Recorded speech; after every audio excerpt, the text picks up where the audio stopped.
You're listening to the We Are Libertarians podcast network. Find all of our shows at wearelibertarians.com. You sure do like to share your opinions, talking big like somebody's listening. Nobody's listening. It's so fun and games until it doesn't. Toss me out, I'll hit the ignition. Now you listen. Hop up in the window. Smaller and smaller you fade out. Hop up in the window. Yeah. On the Run with Remzo W. Martinez presents the Degenerate Panel!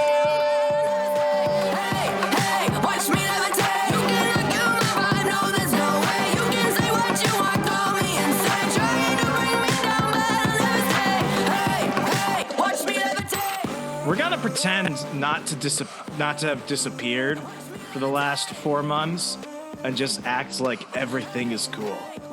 Okay. Does that sound okay? Sounds good to me. I'm fine with that. That's fine. Okay, everything is fine. Welcome back! It's been too long, far too long. We are bringing you the Degenerate Panel, but this is another special episode. Not only because this is and I will get to this later in the show, so you gotta listen all the way through, because I'm not gonna tell you when to go ahead and just fast forward it. For you bastards out there that are just gonna skip through everything like the commercials, gotta pay the bill somehow. Don't skip. We'll go ahead and tell you what the future of the Degenerate Panel holds. But yes, this is the last episode of the Degenerate Panel here at On the Run, and you know this couldn't have been more opportunistic in nature. We'll get to that in a bit, because this also happens to be the sequel to The Boys Do Las Vegas. That's right. We went back to Sin City and we've got some tales to tell, because a lot of the things that y'all remember from last year's Vegas episode, some of that, will be a little reoccurring, but this was completely different by nature. The first reason being, and we'll go ahead and bring everyone in, is that Maru Sean is getting married, and this time he was the bachelor in Vegas. Sean, let's just go ahead and start with this, and I'll move down the panel. I offered you Jackson Hole, Wyoming, Miami, Florida. I offered you, Hawaii, Iceland. We could have gone anywhere in the world. I gave you some options, but you were like, no, we got to go back to Vegas. So what made you want to go ahead and give this hangover a part 2? Dude, we had unfinished business. There was shit we needed to wreck, people we needed to pay to fight each other, and we had to make a couple people happy while we were there. Some things we had to go ahead and throw some NDAs out for, because this one got a little X-rated. Can't go ahead and throw that out. But Derek, we go ahead and give you the news. Not tonight's producer. What did you think when you heard that Sean wanted to go back to Vegas in less than a full year? I was just looking forward to the party part 2 and hopefully not die this time. Well, one quarter Persian said, you hear we're going back to Vegas. What are you thinking?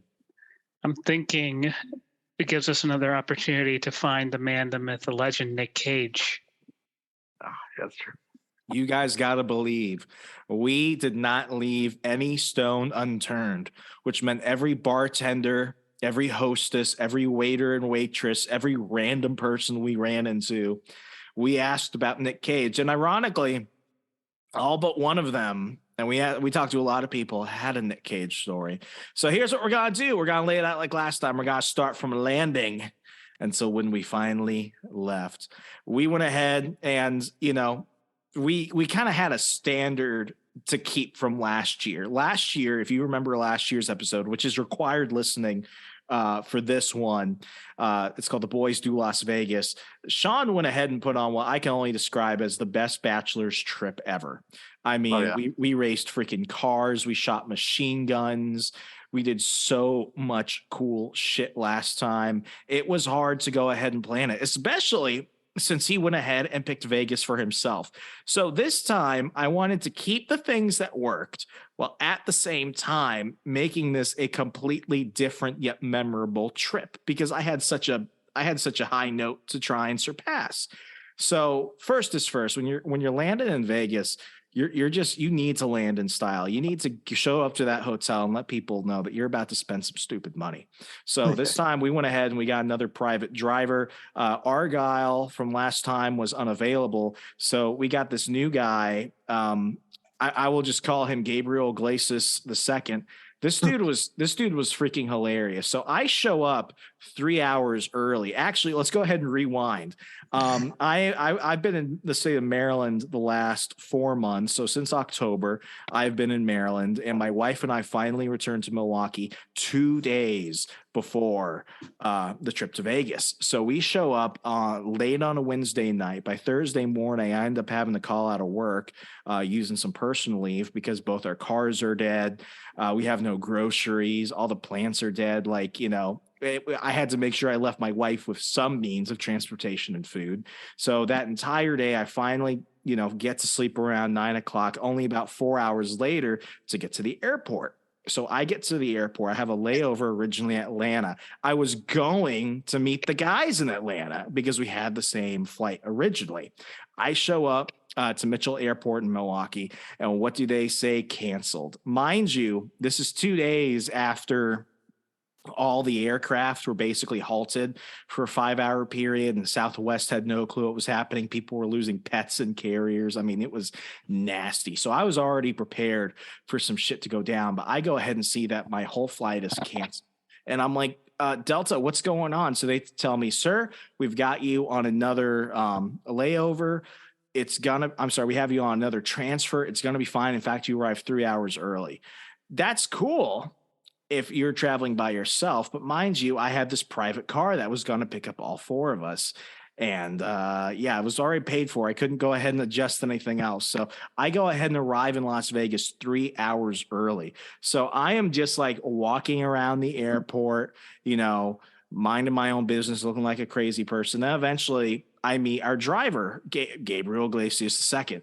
And he is just this cool Mexican guy who's lived in Vegas for like 5 years, knew all the spots. This dude could not be more friendly. Not that Argyle last year wasn't, but this dude just gave off more bro vibes, less do you want to do something illegal with us vibes. So guys, you eventually land. We meet. We get in the Escalade. Zed, you complained that the Escalade last year was a little bit beat up, but this one was putting on the Ritz. It was clean, smelled nice. What's it like, when you finally get there and you're like, I'm traveling in style? Oh, well, it's fun to ask the driver, what's the word around town? And, obviously I got to ask about the Moon Hotel, because the taxi driver last time was talking about the Moon Hotel and how cool the Moon Hotel is going to be and how exciting the Moon Hotel is going to be. That thing looks like a Death Star. So what we found out is that the giant moon in the city, I think it's called Madison. It's not Madison Square Garden 2. It's something like that. But basically, it's gonna be an arena. They're gonna do fights there. They're gonna do concerts there. And he was like, I don't know if you guys know who Bono and the Edge are, but they're showing up. And I'm like, we know them from U2. Of course we do. That thing looks like the Death Star. Yeah. Oh yeah. I think that if missed opportunity to call it the Game Sphere, if they're gonna have a lot of casino machines and stuff, because it could. I mean, granted, they'd have to pay Nickelodeon some rights for the Game Sphere, like Drake and Josh, but I'm pretty sure they're holding very loosely onto the rights of Drake and Josh in 2023. Yeah, especially what happened with Drake and his scandals. Spherical. What? Yeah, These were misunderstood. Apparently, Drake Bell got into trouble in Mexico for talking to minors. Yeah, yeah, he went to jail and stuff. Drake is a pedo? This is very recent, allegedly, for legal reasons. Allegedly. Drake is allegedly a pedo? Mm-hmm. I'm not surprised. You know that Josh had a cocaine problem? Yeah, that's why he lost all the weight, that's not surprised. I thought he lost it naturally. Now I'm seeing him, he's he plays Hillary Duff's boyfriend and How I Met Your Father. He's looking good right now. And I'm thinking, wow, he lost all that weight. He's not looking bad. Then I find out it's all from cocaine. And I'm like, damn, rich people problems. I know, right? But then we were talking about the sewer people because we were talking about the flooding. mole 'cause people. of all the times we could have gone to Vegas, it was raining all 3 days in the middle of a desert. In the desert. In the freaking And the mountains got 3 feet of snow. The mountains were cool to see, but what was funny was we were talking about crime, and he mentioned how the homelessness has gotten worse. And I don't know whether it was me or him that brought up the mole people, but like right around 2020, there was a documentary put out by Vice News that talked about the mole people of Las Vegas. And what the mole people are basically homeless people that have built a whole like community in the sewers, and they have like their own hierarchy. They have like a mayor, they have like their own like homeless people council and stuff. So it's like Zion from the Matrix, except there's a lot of drug abuse. And we'll give some examples. Like, let's just say like last time, like I barely noticed a lot of the drug abuse that you saw on the street, but this time, like I'll give you an example. We're walking to the Venetian, and right beside, I don't know if it was like a Ruby Tuesdays or something. It was some generic. It was some restaurant. chicken place. Yeah, it was some just random like touristy restaurant on the strip. We turn around and Sean and I see this chick with like no pants on, snorting cocaine off a sidewalk. And I shit you not, like she could have been taking a shit or something, but this woman is bare ass from the waist down doing cocaine, and everyone is just walking around like, yeah, let's pretend this isn't happening. That's the level of egregiousness. I mean, it was far beyond just walking around seeing dudes like smoking blunts in the middle of the street. That's just Vegas now, if you haven't been there in a minute since they legalized it. But I've never seen a homeless, half-naked chick do cocaine on a sidewalk. I've seen some wild shit. But that was some wild shit. And $10 says that was a mole person. So we start talking about the mole people. And I'm like, hey, Vegas has had some historic rains this past year. Are the mole people alive? And he was like, dude, all the mole people, they're all above ground now. I don't even know who's down in the sewers. Yeah, just flushed out by the floods. I'm all for going and seeing like odd shit. And we saw plenty of odd shit. When you're with me, that's part of what you do. Yeah. But I had no interest in going down to the sewers. No, we're not going. People. We're here to party, not to investigate mole people. Let's pay the mole people to fight each other. Dude, I've always wanted to pay midgets to fight each other, but I was not going to pay the mole people, because the mole people. Here's the thing, this actually got me booted from Facebook for 7 days a couple years ago. Homelessness is a choice. If you're a homeless drug addict snorting cocaine off a sidewalk with your pants off in the middle of the cold afternoon, that is 100% your choice. You know, something I never really understood, because I feel like those drugs are not, it's not something you just find. You have to pay someone for that. You have to go looking for that. Like, those are like some credit card drugs. Like, they have to have money somewhere, somehow, and able to spend it on said drugs. Well, maybe her pants were off for a reason. I mean, I don't know. There you go. But why do you think homeless people grab recycling bottles? They take them to the plant, and they get I think it's like 10 cents a bottle. Dude, you get like a dime for a bottle of cocaine. Yeah, but how many bottles are on the street? Okay, people, let's do some math. Let's do some math. Let's do some listener questions here. Listeners, how many recyclable bottles do you have to deliver to the recycling plant in the state of Nevada to get enough for one small dime bag of cocaine? And if give me the price of answer to us. Give me the price of the dime bag. I don't buy cocaine, Sean. I don't know. I don't know.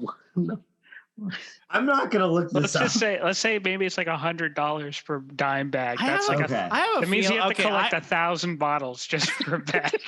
Imagine just like you're rolling up with like a huge pile of bottles. Like, all right, what are you gonna do? Buy food? No. Cocaine is an appetite suppressant. Oh my god! If helps you're with my resorting to that, allergies. if you're living in the sewers collecting bottles to buy cocaine, that is 100% a choice. Okay. Yeah, it's just Or you can be a street performer, make that money fast. because Oh, like crack rock, Crack you rock, make yeah. you make enough money to get it somehow. Like you could be using it on anything else. Oh my gosh. Speaking of making that money, so we go ahead and ask Gabriel Iglesias II, have you ever met Nick Cage? He was the first person. We were not fucking around. We were like, this is going to be the first person we asked. He said that he has seen him at some of the restaurants in town. He's usually drunk, but the one person he was really excited to meet, who turned out to be a total dick, should not be a surprise to anyone, Floyd Money Mayweather. Apparently he used to be, like a GameStop or, some type of retailer cashier. And as he was, going to the bank to drop off the cash from the night before, he saw Mayweather show up with like multiple Coach bags full of cash. And I don't know how their interaction went, but Floyd apparently doesn't have a good reputation in town. Doesn't he apparently also live in Nick Cage's neighborhood or like 5 minutes from it? Oh yeah, he lives in a gay community and stuff. But this just goes to show that there's a trend, because last time we asked around, it was about 6 months after the Nick Cage video of him getting kicked out of that one restaurant for like throwing flippers at people that had happened. But once again, it's another example of I saw Nick Cage in town at a restaurant super drunk. Yeah. Very true.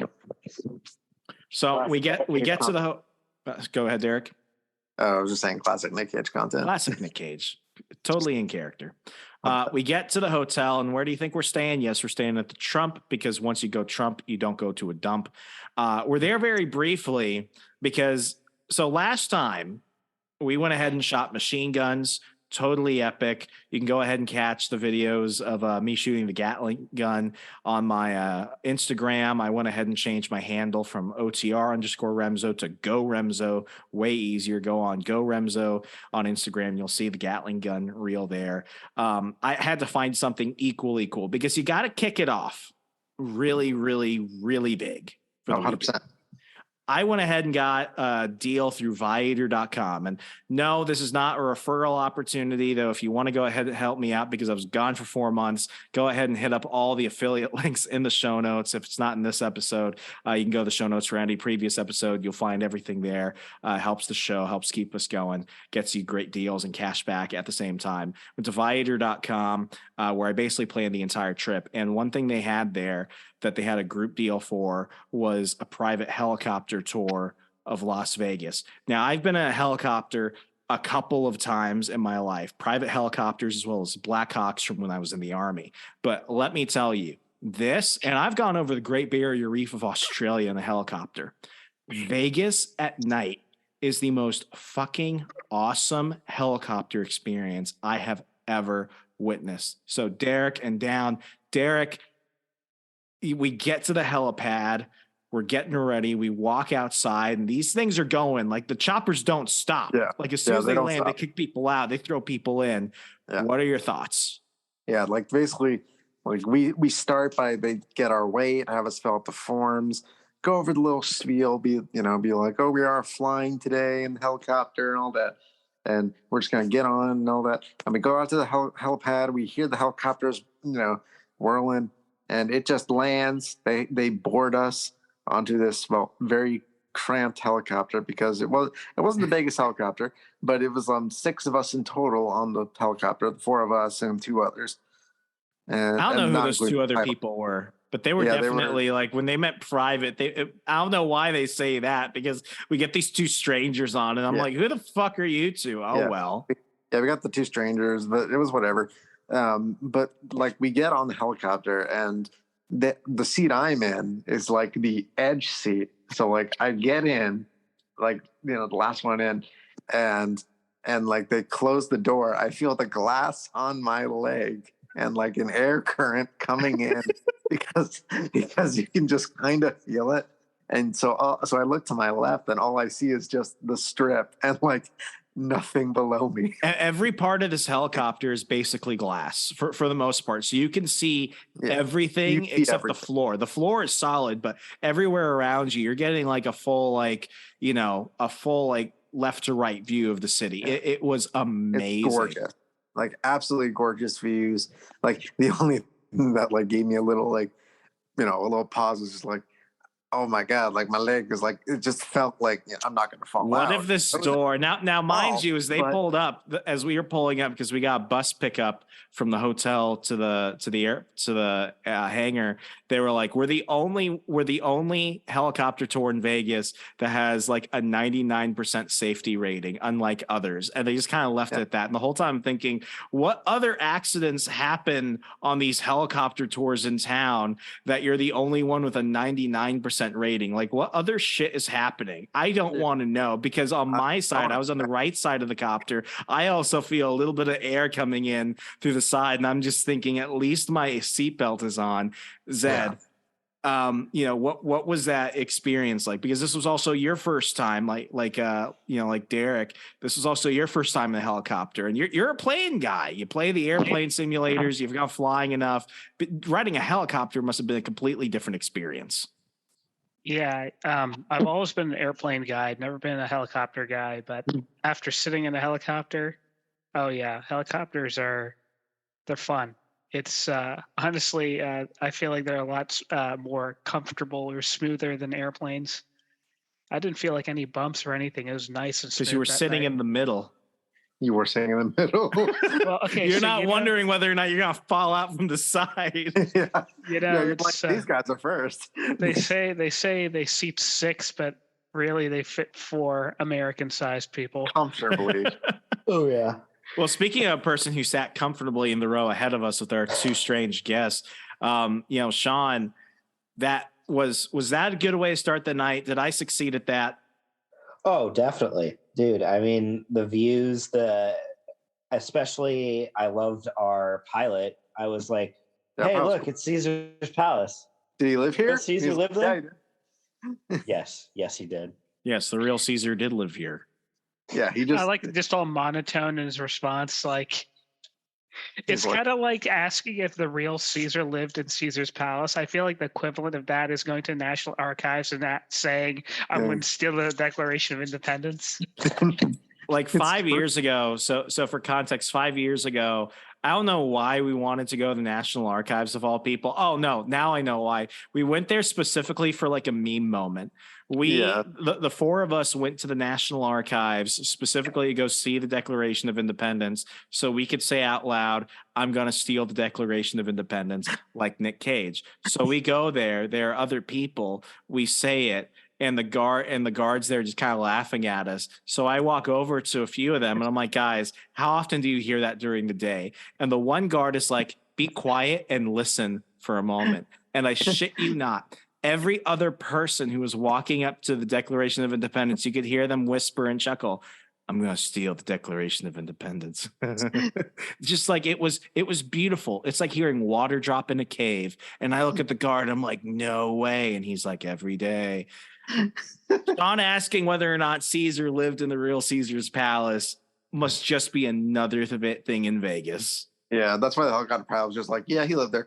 And it's just like at this point, he doesn't care about correcting anyone. He's just like, "Yeah, he lived there, 100%." Yeah, that movie basically ruined it for service workers, because I'm pretty sure you work in a hotel, Caesar's Palace. Did he live here for the 100th time that day? Yes, he did. Yeah, every time we passed, we were like, "Did the real Caesar live here?"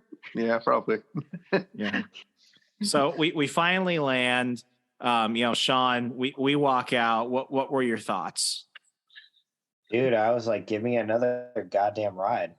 Get me back in there. Put me in the gutter. Take me to Vietnam, bitches." You almost feel like, it was like 20 minutes we were in air.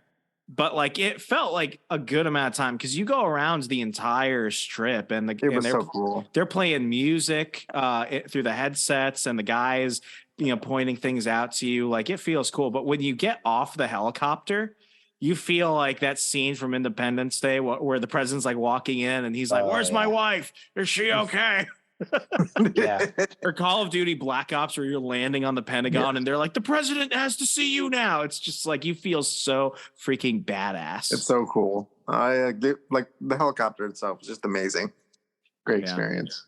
So that was our first experience in air. That part of the trip. We decided to go ahead and we went and we went to the Arturo Fuente cigar bar at Caesar's Plaza, and we went ahead and we started drinking and having some cigars and stuff.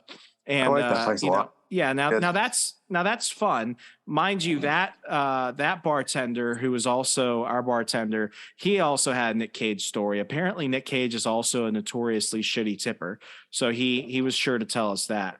But I'm mentioning this specifically because Sean is having 1, 2, 3, 4 cocktails, and 2 beers. And beer and liquor make you sicker, but beer and wine and you're fine. He must have not heard that old adage, because later we go over to New York, and I'm like, guys, you know what we should do? We should ride the roller coaster. So Sean is like, I don't really know. Now I'm listening to this and I'm like, he doesn't want to go on a roller coaster? What the hell is wrong? I should have realized that when you've been drinking as much as Sean, maybe if you've gone ahead and crossed your beer and liquor, going on a roller coaster probably isn't the best idea.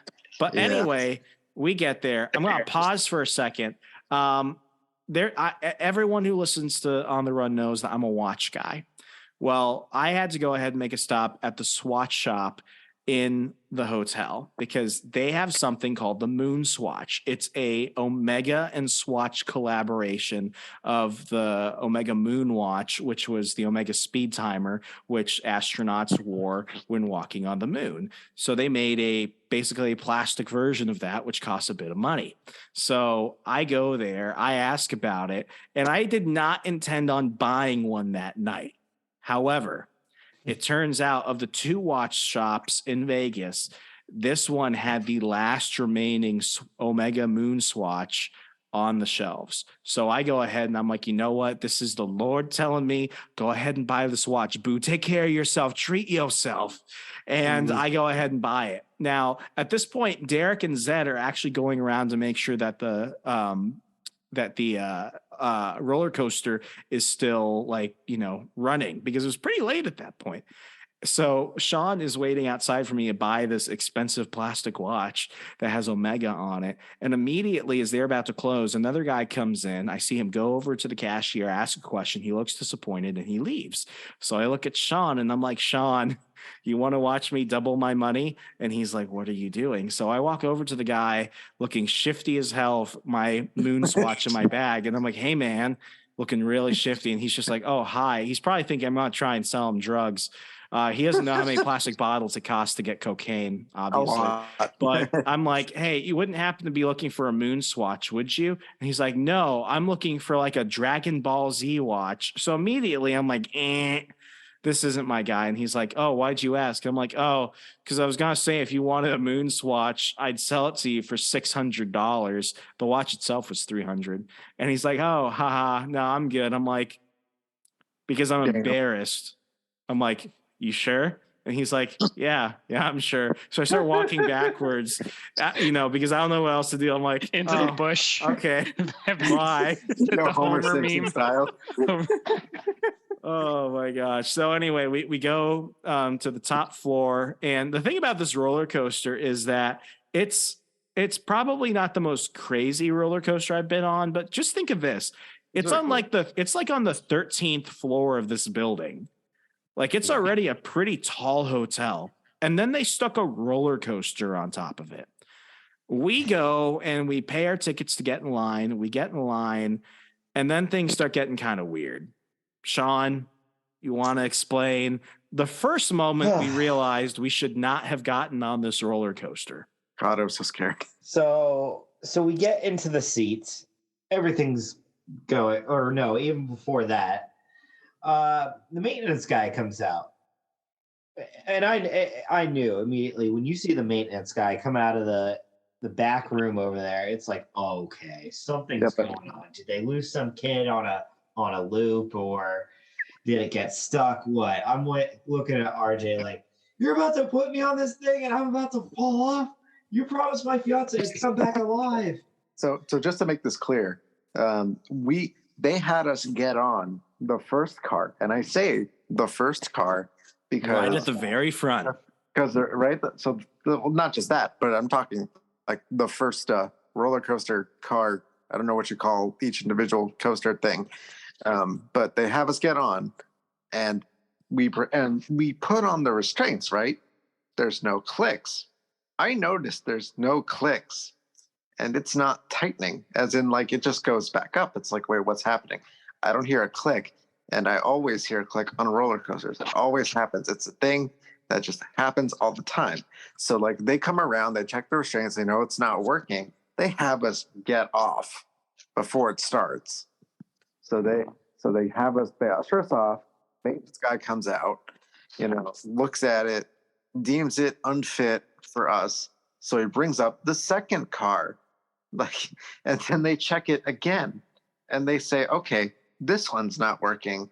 So they bring up the third car that had people on it just a few minutes ago, and they say, well, okay, well, I guess this one worked for them, so it should work for these guys. And then they have us get on, and the restraints click like they should.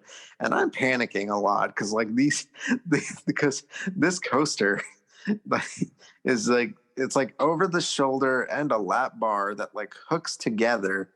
And like the way the seat was, it had like a little, like it had a thing, like it just presses you into the seat.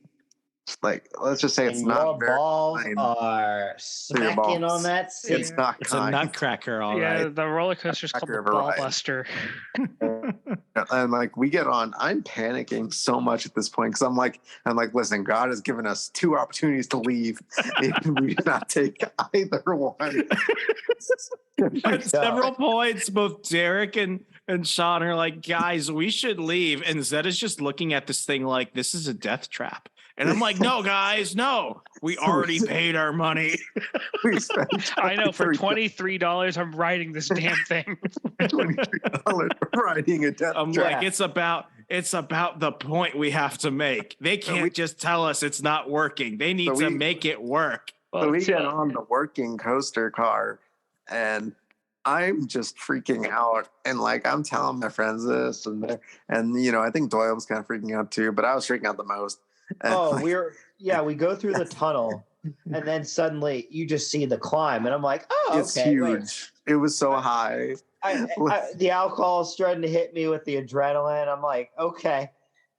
And RJ's like, what's your problem? Do you hate roller coasters? No, I just hate them when I've been drinking like this. He's like, I was like, we're gonna die, and then he Marty. looks at me, We're gonna says talk. nothing. We're actually gonna talk. We're still climbing, and we're going pretty high. And he even says, wow, this is pretty high right now. Yeah. I'm like, no shit, Sherlock. I fucking hate you both. My hands are like the iron grip on the restraints. I am not letting go for the life of me. These are like Carney level like seat restraints. Like you're almost looking at it like if you hit like one little bump in the roller coaster, the whole thing might set it off and you might fall out.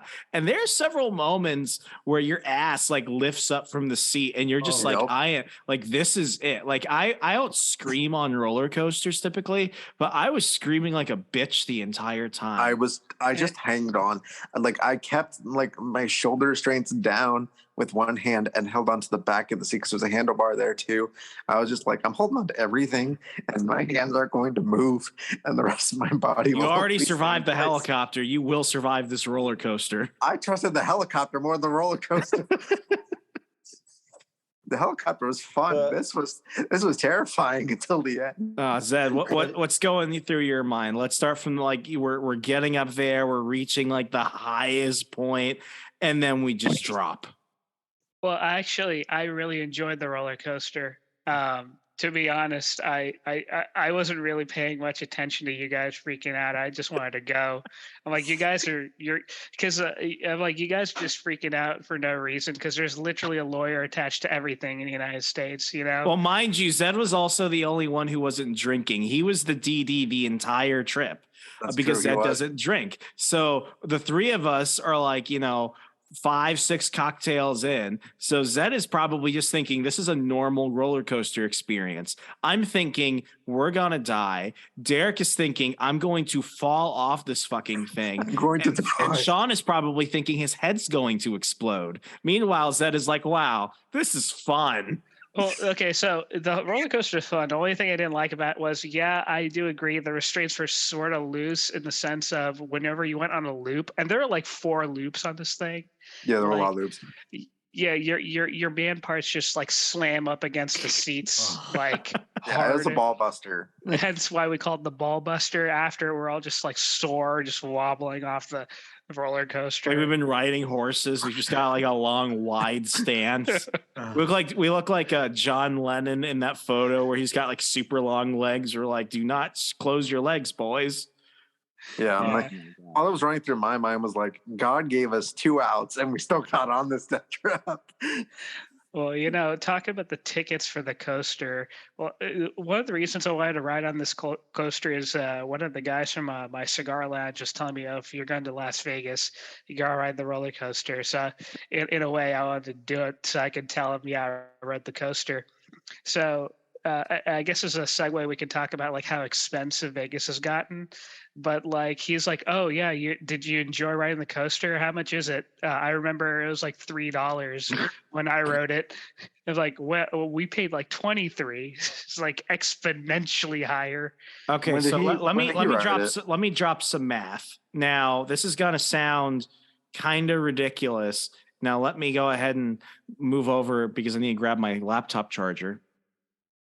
Usually I would say it's because I lack professionalism. Now I can say it's because I've been gone for 4 months and there's only my second time this week behind the microphone. Let me see. Someone go ahead and start like humming elevator music. Louder.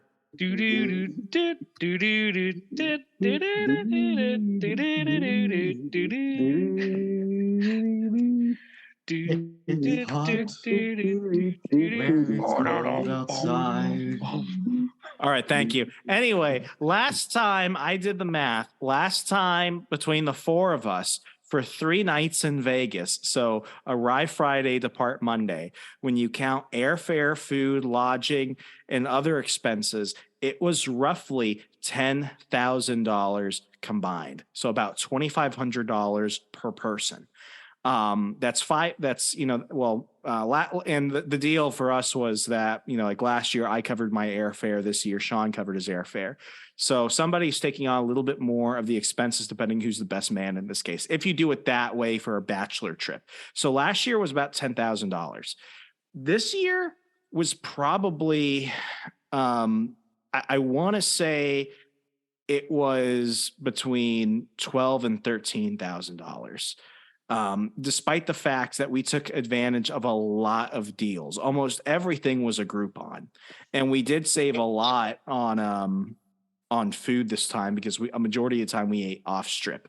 But yeah, we show up and, that Friday night between landing, getting the ride and then going to ride the helicopter, we went ahead and went to the Trump Hotel. Now, here's a hack. If you're hungry in Vegas and you want to go to a nice hotel, a 5-star restaurant where you don't have to dress up and you don't want to wait in line, you go to the restaurant at the Trump Hotel.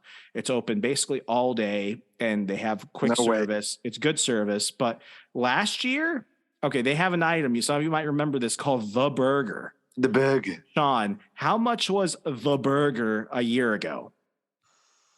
I think it was like $20, maybe 19. No, I remember it was 18. How much?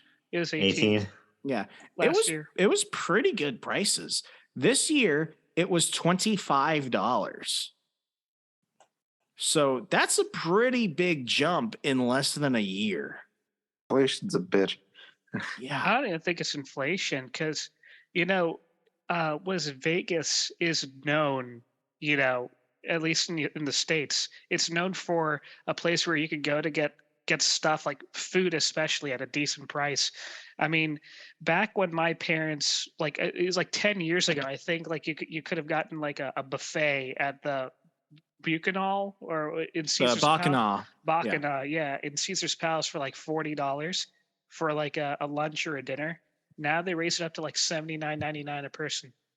Yeah. And that was the most expensive buffet in Vegas at the time. The cheapest buffet now is like what the most expensive buffet was 10 years ago. Yeah. Mhm. The breakfast buffet at the Trump, I remember, I think they said it was like $49 per person. For And breakfast, that- I think It was 30. It was it was 39. And 39. like I did that on my last day because the guys all flew out like 3 hours before me, so I could actually be awake to go get the buffet. The buffet was not that amazing. Now, mind you, this is nothing to knock on the quality of the food. The quality of the food is superb, and the service is always really great. But what you get on the a la carte menu, it's like fancy diner food. It's burgers, Philly cheesesteaks, and then they've got like a whole bunch of martinis and stuff. The menu is not that great. I mean, they've got some steaks. That's about it. So selection wise, it's kind of stuck, and you're not getting like a 5-star restaurant equivalent at all. The buffet was nothing more than that. Like it was just eggs. It was like a fancy Holiday Inn meal. That's how I'll put it. It was a fancier Holiday Inn. Yeah. But $40, and I made sure I ate like 5 plates to get my $40 worth. Of course.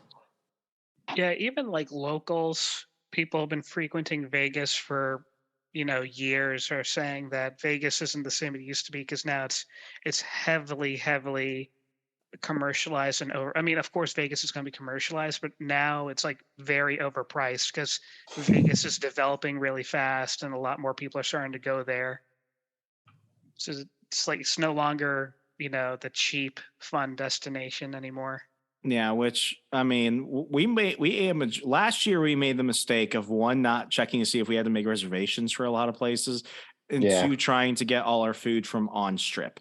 We didn't have to wait in line for any meals this time, and like we went to a Korean barbecue place, which was about $30 a person. We went there Saturday night, and that was Which is standard fare for Korean barbecue. I mean that for an unlimited Korean barbecue, that was fantastic.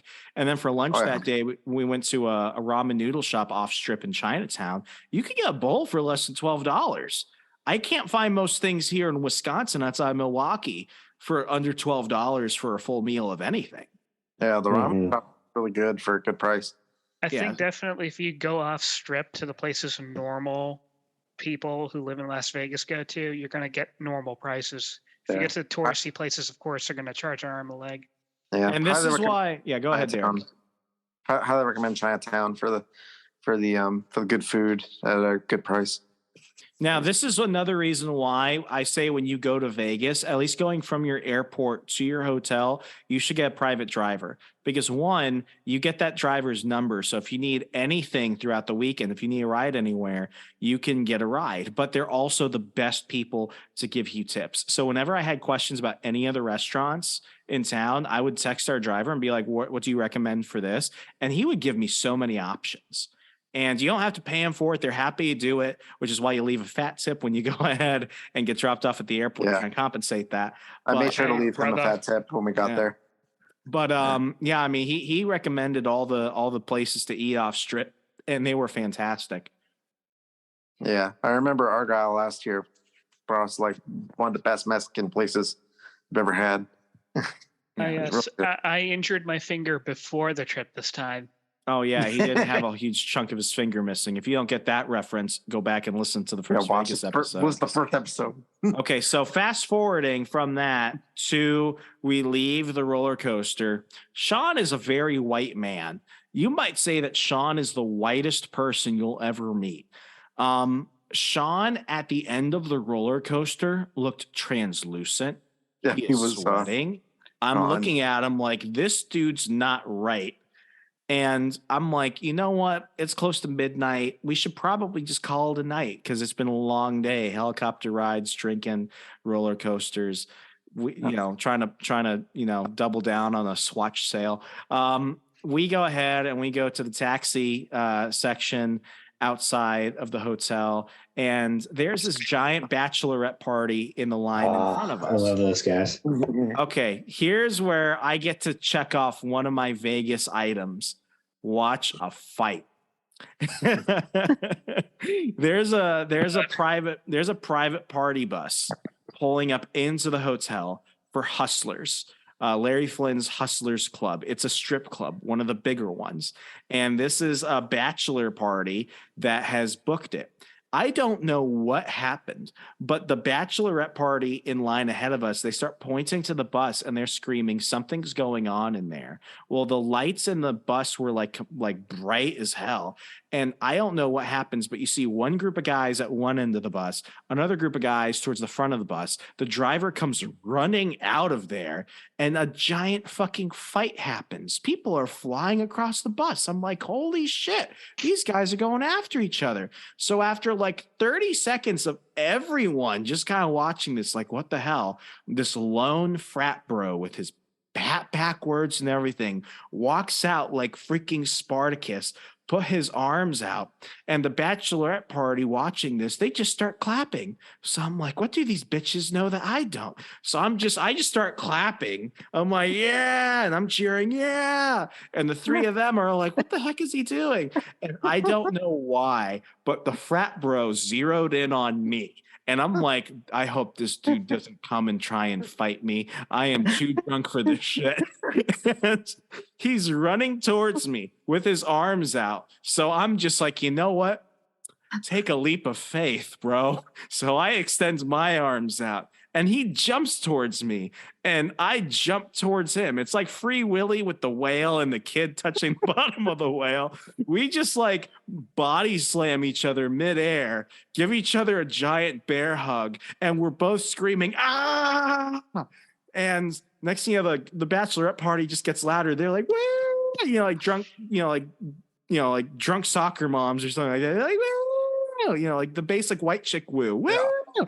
And this guy gives me a hug and he's like, all for you, bro. And I'm like, thank you. I don't know how else to respond. I'm like, thank you. So he walks away.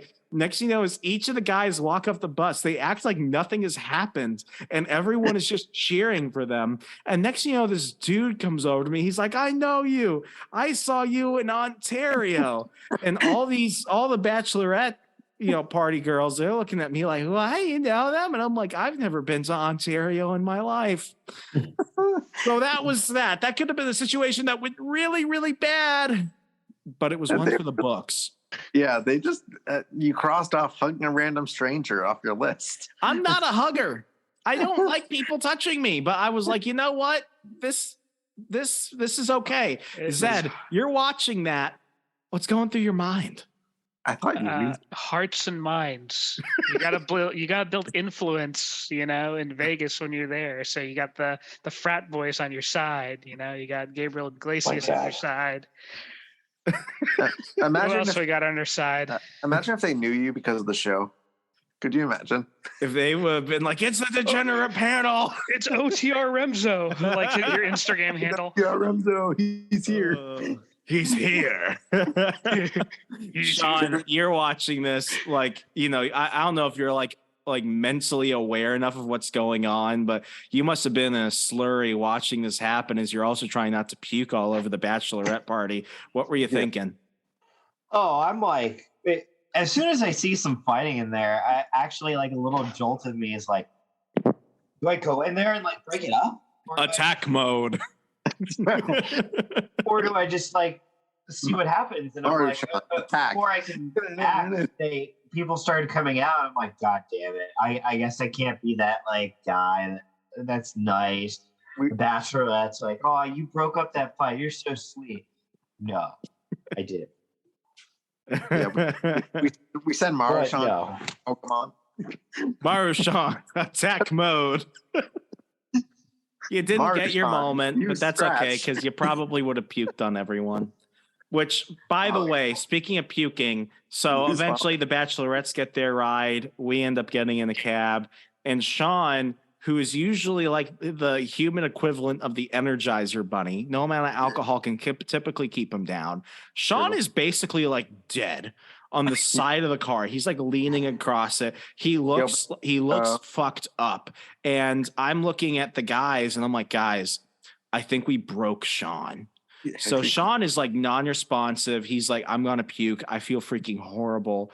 So then we get to the hotel. We're like, slowly like prodding him in. And then we get to the elevator and there are two other people. And at one point, as we're going up to like the 30th floor or something, Sean just looks at me. He's like, I got to run in and get a trash can. So I look at Zed and Derek and I'm like, guys, we need to get him to the room. He's about to puke everywhere. Forgetting that there's two other strangers in the elevator with us and they all just kind of step away. So as soon as the door opens for our floor, I'm like, go, go, go, go, go. So Sean walks in, uses the restroom, like 2 minutes later comes out, goes face first on his bed, and he's out fucking cold. And I look at Sean and Derek and I'm like, well, I guess that's day one. Yeah. Yeah, I just put a trash can next to his bed in case he decides to puke later, and then that's about it for the night. Sean, what was going on with you? Dude, that roller coaster just churned everything up. I can usually, I went to the University of Arizona. I know how to fucking party, but there was no roller coasters when I partied. So when you turn up everything in my stomach, it was like, okay. As soon as I just give me 10 minutes out. Yeah. Only in Vegas can you get fucked up and then go on a roller coaster. The only thing I just can't explain is my zipper was undone, but I think that was Derek. But what happens when you're asleep at the hotel is between you and whatever did or did not happen. Keep that to yourself. You sign the NDAs for a reason. Speaking of which, so Sean, when he goes anywhere, when he goes grocery shopping, he's constantly texting his fiance Reagan. So I knew immediately if she doesn't hear from him in the next 15 minutes, she's going to freak the fuck out. So I'm thinking, because Sean is like in a coma next to me in the other bed, I'm like, you know what? I'm going to take it upon myself. So I thought we got there around midnight. Wrong. We were there. We got back to the hotel, and I'm pulling this up on my phone, at 1:49 a.m. Oh, wow. So I texted, we didn't realize that. I texted Reagan, and I thought this made sense at the time because I didn't want to be exaggerative, but I also had to make it clear that he's not doing great. He might not respond, but he'll be fine in the morning. This is me to Reagan. I'll do Reagan's voice. I broke Sean, but I think he's okay now, ish. What did you do? He's okay now. That's what matters. Don't take him on roller coasters. Oh, dear. So, yeah, Sean was okay-ish. Okay. He's alive. He was fine the next day. If you don't get kind of fucked up your first night of your bachelor trip, are you even doing it right? Yeah, exactly. Okay, so that's day one. Before we move on to day two, any loose ends from day one? No, I think we covered day one for the part. Don't think so. So day two, you got to up the ante. You got to go ahead and give all the boys some adrenaline, something that they could get their hands on. So I thought, last time, when we were in Vegas a year ago, we did a lot of stuff on Strip. We had what I would consider like the classic Vegas bachelor trip experience. So this time I'm like, I want to take us off Strip and do some things that we might not typically be able to do, back home. So I found another opportunity on Viator. It's Viator.com. Highly recommend it when you're planning trips. I found a group ATV tour. Now, I know about all the extreme sports and stuff that go on in the desert and dunes of Las Vegas. I'm like, this is great because we had a whole night on the strip doing all this hardcore stuff with the roller coaster and the helicopter. Let's go ahead and get on some ATVs. The last time I went ATV riding was 2018, but this was going to be my first time driving on sand dunes and everything in the desert. So this was going to be a new experience for me. We get up, we go to this like little, like souvenir shack across from the Mandalay Bay. And we get in this tour, this like bus that's driving us out to the desert. And it's always interesting the types of people that you meet on the bus. I'm going to go ahead and bring up my favorite couple from the bus. And then I want to hear some of your stories because you guys got to talking to folks more than I did. But you have this, you have like this middle-aged black couple who's on the tour with us. I don't know if they were newlyweds or whatever, but they tell you, and this is going to be important because this will come up later. They tell you, don't wear anything fancy because you're going to get dirty. And I'm thinking, like, how messy, filthy are you going to get on this ATV tour? Well, Zed mentioned a while ago that it was raining or sprinkling most of the entire time we were there until the day we all finally left. That plays a factor into this because while you might still get some mud on your clothes, this time it was the day after there was some significant rain. And we didn't really plan much for that. But this chick is wearing like tight leggings.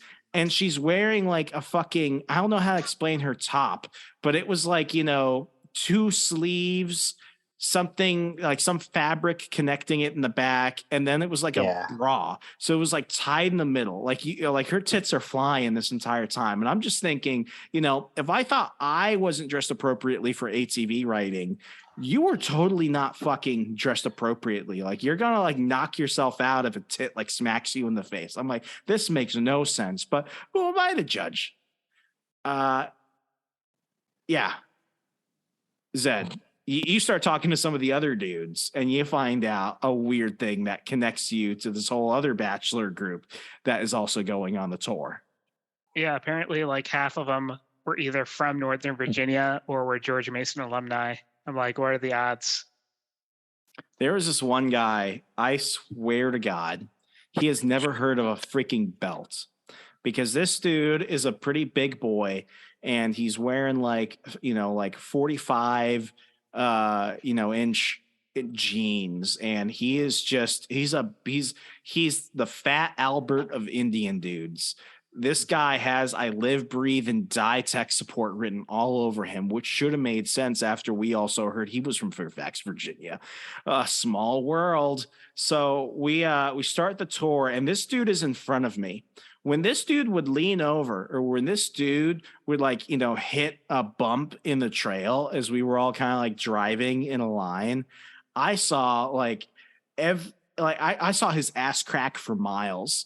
Like this dude would just be flashing me like every other minute. And it's just like a wave. And it's just like, I don't want to see this. I don't want to see this. I'm trying to look around, trying to take in nature. And I'm just seeing like, and I'm just like, oh God, I don't want to see this. I'm like, if this man accidentally sharts, I am so fucked because I don't know where his freaking boxers are at that point. I'm like, where are your drawers, bro? Where are your drawers? I'm just seeing ass crack for like loops and loops. And I'm just like, end it. And I'm just breathing, thinking, gosh, one bad bump and a gas bubble in his stomach explodes. And next thing I'm hitting the helmet with, human feces. I don't need this shit. Is that shit or mud? Oh, is that shit or mud? Yeah. Okay, so we're gonna get to that in a moment, but Derek, this was your first time ATV riding. Mention what happened a week prior to this trip. A week prior to the trip, your arm, right? Yeah, I hurt my arm.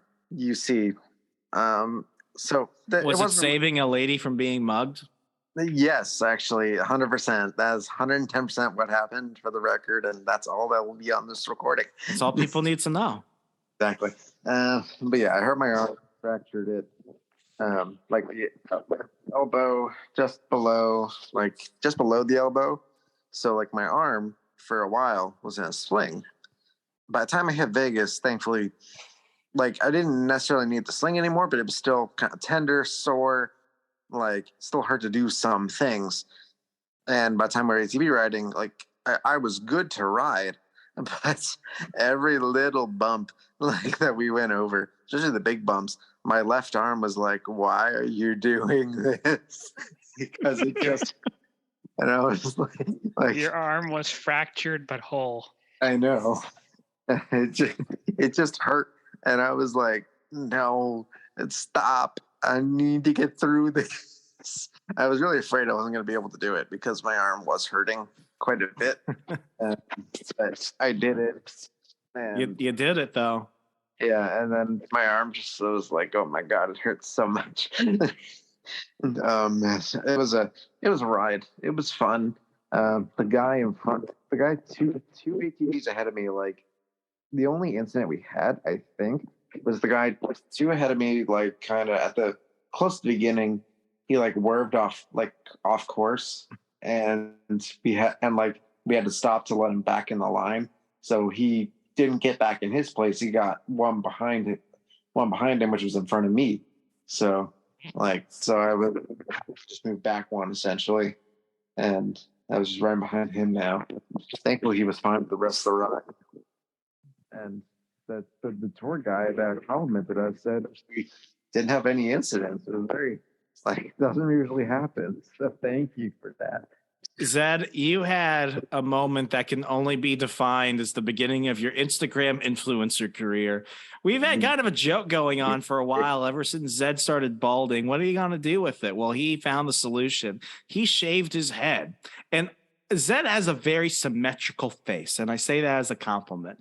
But Zed decided to also grow a beard with it around the same time that Andrew Tate is in every household in America. So Zed is wearing like a long winter jacket. He's got his aviators with him. So we stop in the middle of the tour to get out and take photos and everything. And this is the birth of Abu Andrew Tate, also known as Top Z, aka Wish.com Andrew Tate. He gets out and explain the picture within the picture within the picture. Yes, it's that iconic Andrew Tate photo of him standing in front of his Bugatti in the desert with his like fingers pushed out to the side like this. So he kind of like recreated it, standing in front of an ATV. So I was standing in front of the ATV doing the pose, and then RJ took a picture. While RJ's taking the picture, Derek took a picture of RJ taking a picture of me. So it's just I took a photo. So Derek, yeah, Derek took a photo of me taking a photo of Sean taking a photo of Zed posing in front of his ATV. It was amazing. It's a good photo. It is. Sean, how was your ATV experience up to that point? You're muted. Oh, dude, I feel like a freaking pro, man. The only thing I was like looking out for is like, okay, we're doing some turns, and they're like, you might see mountain lions. I'm like, okay, I'm trying to look. There was one point I did see. It was a snake, but I don't think it was a rattlesnake. Oh, you saw a snake? Yeah, when we went by. Yeah, he tells us this afterwards, and I'm like, well, thank goodness he told me now, because if he told me during the thing, I would have either ran that over or just tried to get as far freaking away from it as possible. Yeah, we just kept driving.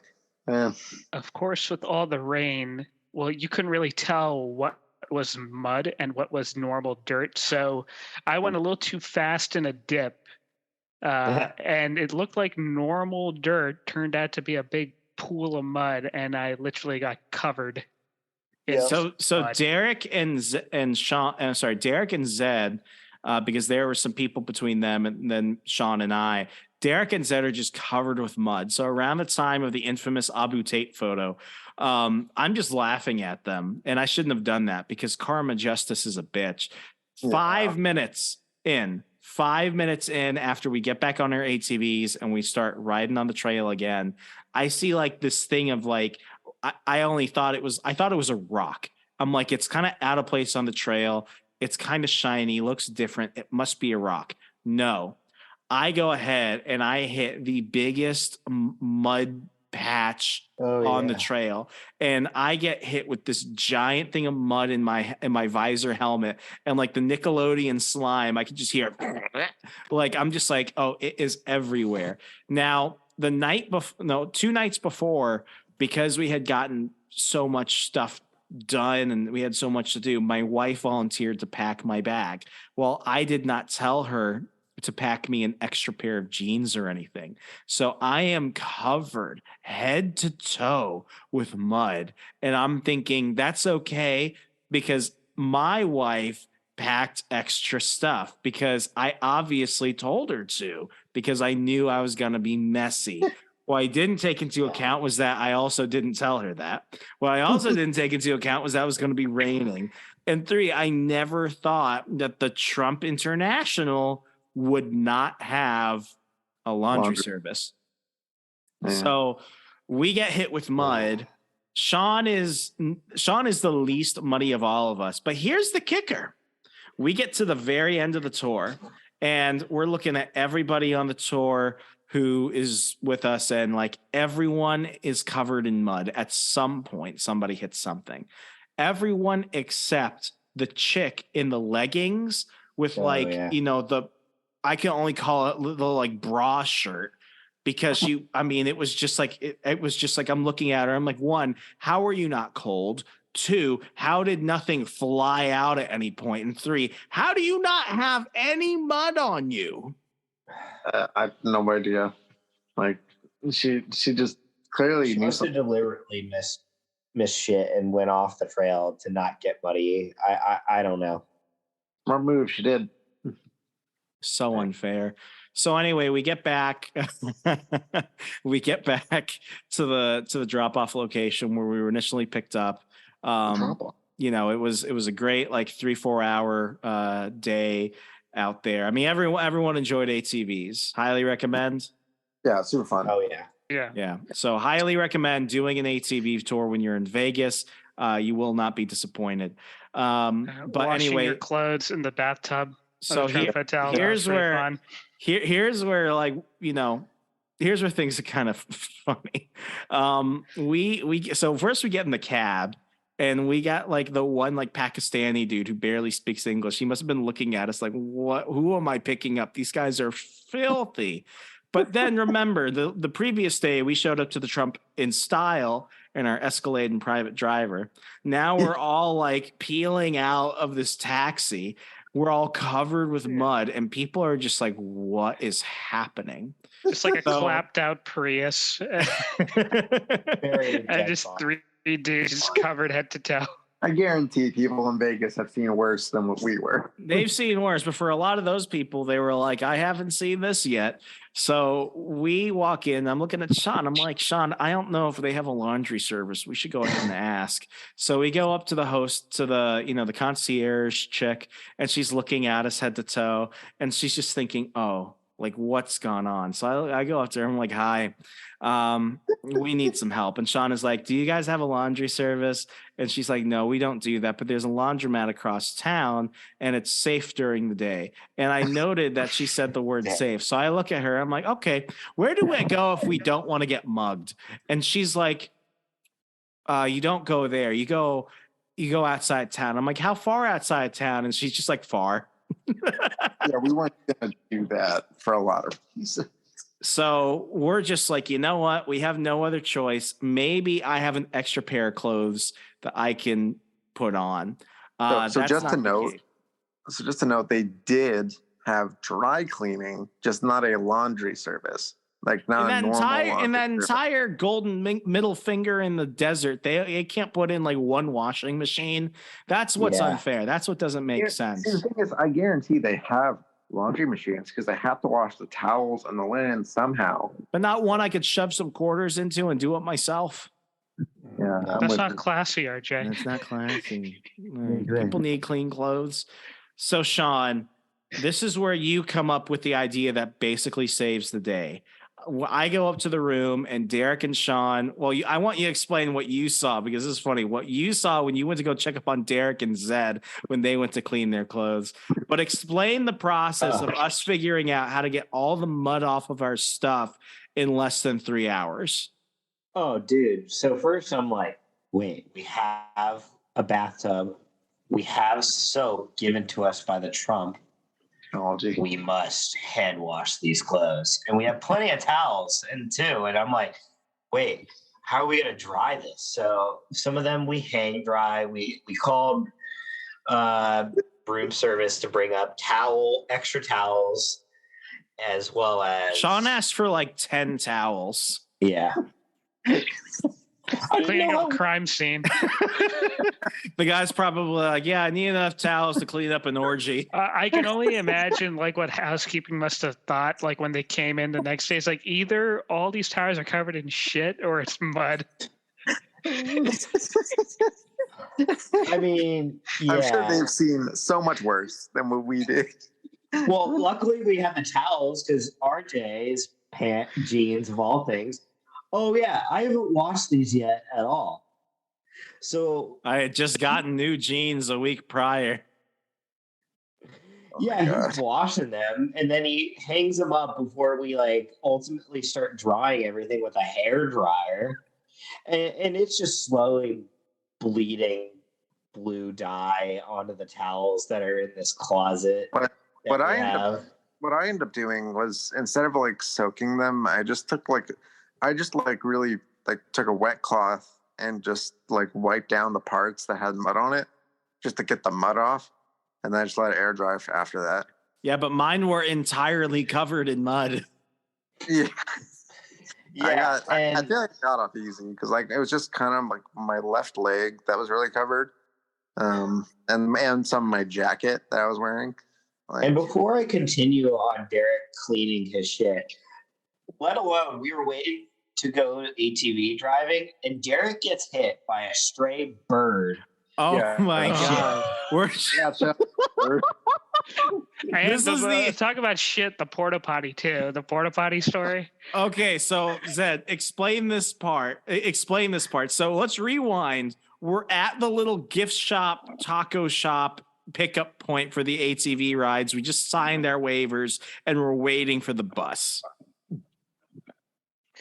Yeah, so we're basically standing there signing our waivers, and then the guy just announces that, hey, if you gotta go to the bathroom, go now, because apparently the porta potty they have out in the middle of the desert got stolen. Yeah, someone's got a porta potty in the desert. And then right after, a bird shit on Derek. Yeah, and like everyone hears it because what ends up happening was like it was like three birds. Like three birds must have like coordinated this dive bombing because we see three shits and I see two like land in front of me, like a few inches away from me, and I just back up. Meanwhile, Derek looks up and one just shits on his shoulder. Yeah, on my shoulder, just the bird poop. I'm like, okay. Like, oh god. So I walk over to the little like not really restaurant. I forget what the shop was. It was like a gift shop. But there was like food or something right there. It was like a little kitchen or something. Okay, you could buy a bagel and a keychain. Yeah, I got a bunch of napkins and just that shit down because I didn't really have anything else to use. I get off as best I can, and well, that's that. Not much I can do. That should have been the omen for what was to come later. Yeah. And speaking of the porta potty that got stolen, there was also just a lot of like random shit in the desert. People just go out there to dump things. We saw like an entire office set. Yeah. There was a mattress. Yeah, we passed like a bunch of junk piles. I'm like, who just comes out here and dumps this random crap? The same people who steal porta potties. Yeah. That's true. So Sean, I want to hear. I'll let Zed explain himself, but at one point while I'm trying to wash my jeans and everything in the sink, and then I'm finally like drying everything in the closet with the hair dryer, you go and check up on them. Explain how Zed cleaned his clothes. Oh, he's in the bathtub, and it is. I don't know how long we were in our room, but it wasn't that long. It looked like a fucking mud bomb went on in there. Like he's like, Oh, okay. Look at the brown guy and compare it to a bomb. I see. He was just his best, okay? Zed, how did you? Okay, so go ahead, Sean. said, what was happening? Why was it just all over the bathtub and outside of the bathtub? No, okay. So the ones outside the bathtub were the dry flakes that were crusting off of the pants. Because I was doing the same technique. What you call Derek was doing, but on a larger scale. So Because he had way more mud to clean off. So basically, I was just soaking the parts in water which had mud covered, and then I was basically drying them off with towels bit by bit, and it worked pretty well. But I did the best I could. By the end of it, my black jeans turned into olive drab jeans. So yeah, it was an interesting experience. It took like 3. You want to know? Okay, we got into an argument about whether or not you can dry jeans in a microwave. So we have this. We had to get. Sean had like an extension cord, and I'm like, I got a towel across the floor. I put my jeans on the towel. Then at the very end for the pant legs, I went ahead and wrapped it in another towel. So what I did was I put the hair dryer on max so it could be really hot, and I put it like at my waistband, so it's like it inflated the jeans, but at least that way you knew that hot air was like circulating around. And I thought it was really smart, except for the fact that we were afraid that the hair dryer was going to catch on fire, because that thing got scalding hot after about 15 minutes on max. So I started looking around. I'm like, guys, can you microwave jeans? And No, because the metal buckle on the jeans. Okay, Derek is losing his shit with me. He's like, you will set this place on fire if you do that. Derek, explain why you got so afraid of this potentially smart solution. It's not a smart solution because the jeans have metal on them and they're going to explode the microwave. That's how Not if you just put it in for 30 seconds. No. It said max 2 minutes. Sparking, and you're just gonna set your jeans on fire. They'll be just lightly roasted in 30 seconds. It's in the moment you put metal in the microwave, it just starts sparking immediately. Yeah, but this is jeans metal. Works in a microwave. Eric was being a Debbie Downer. Yeah, he was being a bit much of a downer, but luckily my jeans were getting dry. Yep, and nothing caught fire, so it worked out. So, and just to say, we left those blue towels when we checked out. So they open up this thing. It's like, did the blue man come in or something? What? It was a Blue Man Group orgy. The Blue Man Group came over. Oh, speaking of which, leaving the room in a different state. Let's talk about the weave. Oh, yes, the haunted weave, the haunted shower weave. We found a black shower weave at the Trump Hotel. Okay, Sean, take the weave from the beginning. Okay. So this is probably like the first night, or we do take showers and stuff like that. And I'm like, there's a fucking big thing of hair. It's obviously not mine. RJ's, I don't know. I mean, it could have came out of his ass. I mean, but I'm going to say this is probably too long for that. It was like somebody took a weave off like some nappy-headed person and just like started like slapping it on the wall, and that thing was like stuck there. Yeah. The weave was like they called us in, they called me and Zed in to look at it, and it's just it really was just this long ass hair. Like somebody had to go in when they were cleaning the room and cleaning the bathroom. They refilled all the shampoo and shower soap and everything and all the towels, but there's this giant clump of hair stuck to the wall. The spiritual and on the way out, I tell them about it. Okay, cool. They'll get it. So then we come back after probably the second night, It's still fucking there. I'm like, are you serious? So I call them again. I'm like, hey, I've asked to have my bathroom cleaned. There's a big wad and it's not mine.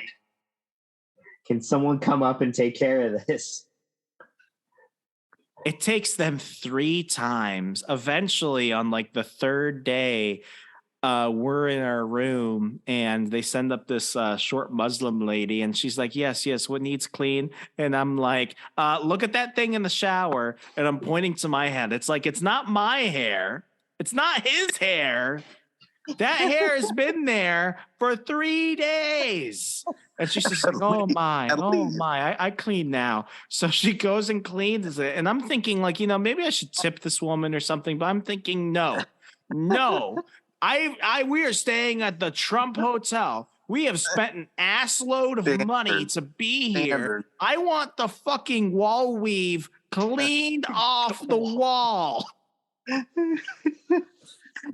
The spirit energy resonates by the haunted weave. What else did we do? So anyway, eventually, fast forward, our clothes get clean. It's a little bit damp, but we make it work. What did we do the rest of Saturday? Well, we went out and did some more activities, and then we went to go. But then when we came back that night, we watched Darkman. Oh, we're going to ahead. The Rec Room. Oh yes, the Rec Room. So the Rec Room. I wanted to do this last time, but we didn't have enough time to do it. A Rec Room is an experience where you basically are given a whole series of weapons ranging from steel baseball bats to crowbars, and they put you in a room in a hazmat suit, and it's full of glass, VCR tapes, TVs, printing machines, printers, like just anything that you would want to just go ahead and destroy. They leave it to you, and your job is just to break the shit out of everything. So Sean, I told you later in the day after ATVs, we're going to Chinatown and we're going to a Rec Room. Did you know about Rec Rooms prior to this? If so, what were your expectations and what was it like when you were actually there and you're like, oh, we get to destroy all this shit for half an hour? Dude, I've heard about them, but I've actually legitimately never, I've seen breaking different stuff, but I'm like, I've always wanted to do this. It's like I've always looked at the printers at my place. I know Derek and Zed and the IT. Zed specifically asked me to request a printer, so we got not one printer, but we got 2 printers, a big one and a small one. Just this is the last time you'll ever ask for toner. PC load letter. What the fuck does that mean? Zed, what were you thinking, especially after we got the suits on and it was time to go smash some shit?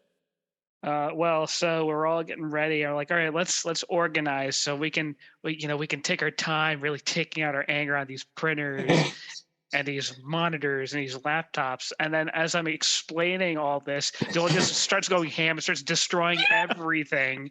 He destroys like 70% of the stuff in the room. And we're just standing like, Doyle, what the fuck did you do? So Sean gave me his phone to film him. And I've got this amazing slow-mo video that I think it's on his phone. I think it might be in our group chat or something. I'm going to go ahead and post it with your permission, Sean. I want that. I want that slow-mo footage. I want to go ahead and put it on Instagram. But within like the first couple seconds, you have to take your gloves off to get the phone to start and everything. Sean is like a tornado of fucking rampage. And next thing you know, before I can even take a breath, there is glass flying towards me. And I'm just like, okay, like I could dodge that. No, there's a lot of glass flying towards me. And I'm like, Sean, stop. You almost hit your phone. Broke his own phone. He hands me my phone, and then I just turn and I see more stuff, and I'm like, fuck this shit. So we actually got the full footage from the full break room. And then like in the 30 minutes, the first like 2 minutes is a massacre. Derek, once Sean got his inaugural, freak out going within the first minute, what were your thoughts? Because mine were like, where do I want to freaking start first? What do I want to smash stuff with? I picked up a bottle and smashed it. I wanted to do this. I thought, here I am. I can find. Get on this party. I was like, finally, I can take my time to finally destroy a printer all on my own. And then Sean just destroys both of them from me. Like, Sean, what'd you do? Okay. Those are mine.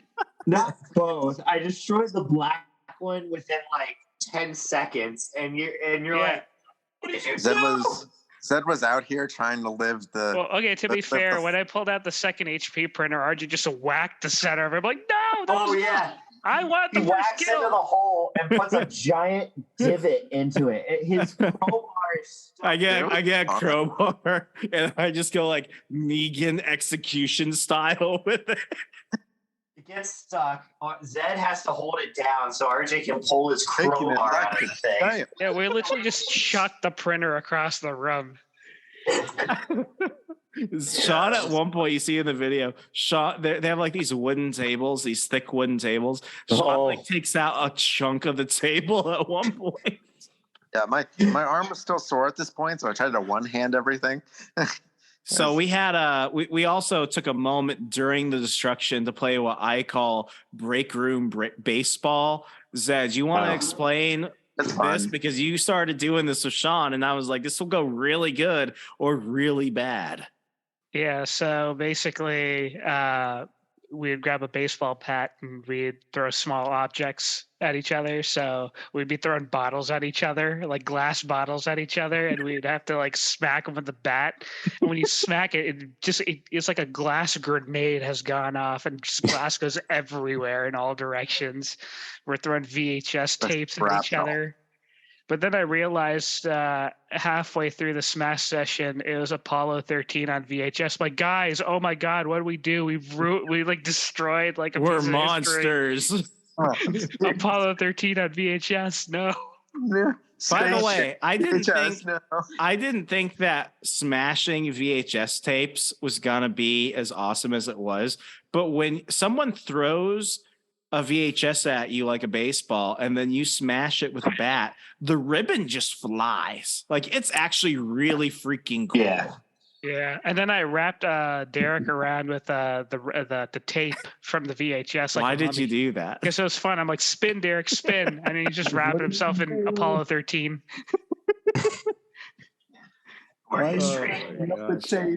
So at one point, like in the last 10 minutes, like Derek and I are just wiped out. At one point, I actually leave in the middle of it to go use the restroom, but I walk in and I just see like Sean and Zed just taking turns, just like smacking the shit out of a TV, and Derek like in the corner cowering. And I'm like, what's happening? Next thing you know, I realize that they're like going wild. They're just like, BLM in 2020, just like wild, freewheeling, smacking shit. And I'm like, oh my God, there's glass and shit flying everywhere. At one point, he smashes a computer monitor, and like glass actually flies across the room and rips part of my my hazmat suit. So I'm like, you know what, I'm gonna be with Derek in the corner.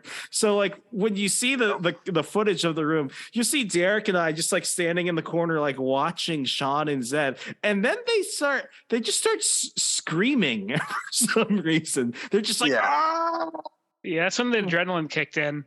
At this stage, like my left arm was really just like hurting, so I was just like, I'm just gonna let him have it. I'm good.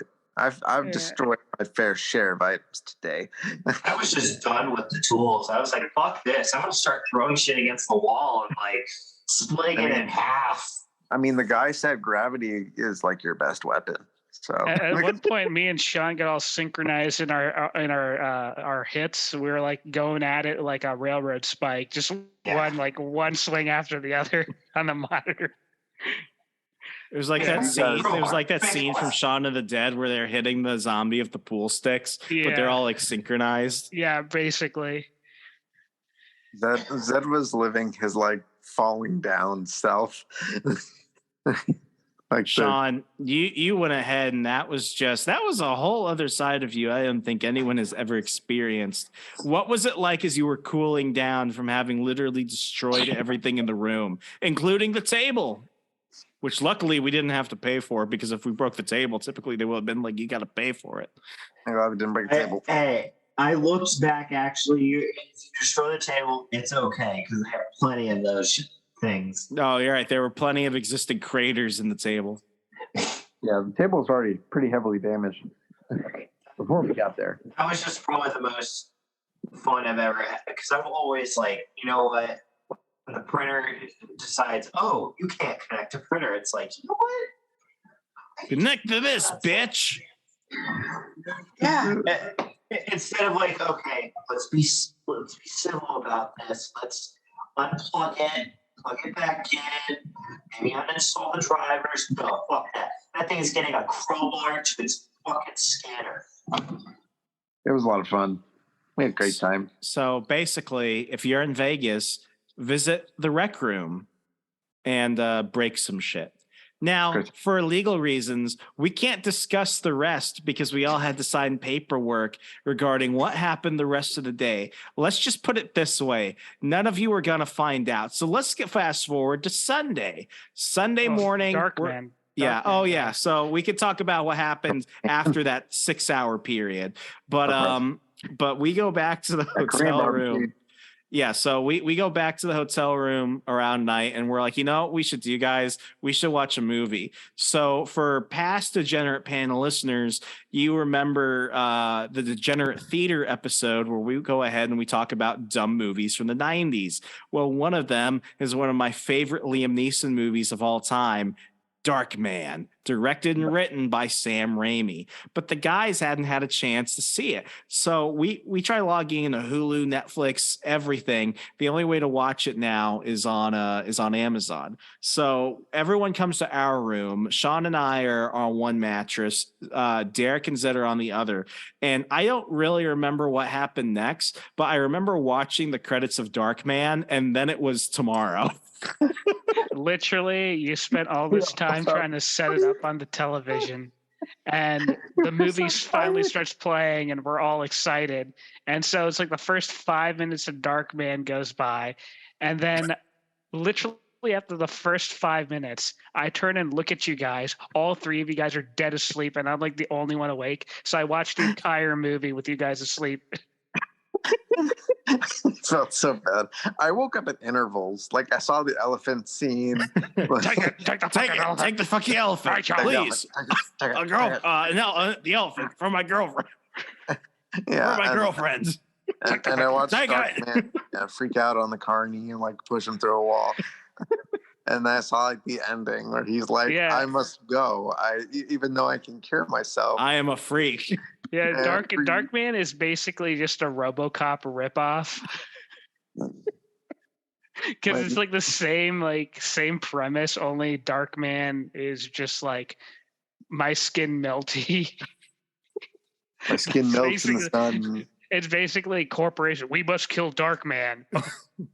You thugs, go kill Darkman. That's like the premise of RoboCop, and they both take place in Detroit. And I guess he has superpowers, like so. Basically, Zed, do you understand why I think Darkman is my favorite cult classic film? Yeah, I can. It's definitely. It's got. I can see why it has its own following. I think the ending's kind of dumb though. The ending is stupid. Like, dude, you have a cure for yourself. Just work on it for like a week, and you can be with Rachel or whoever. No, I'm going to seclude myself forever. Yeah, wait for you, even though I have a cure, which she never uses.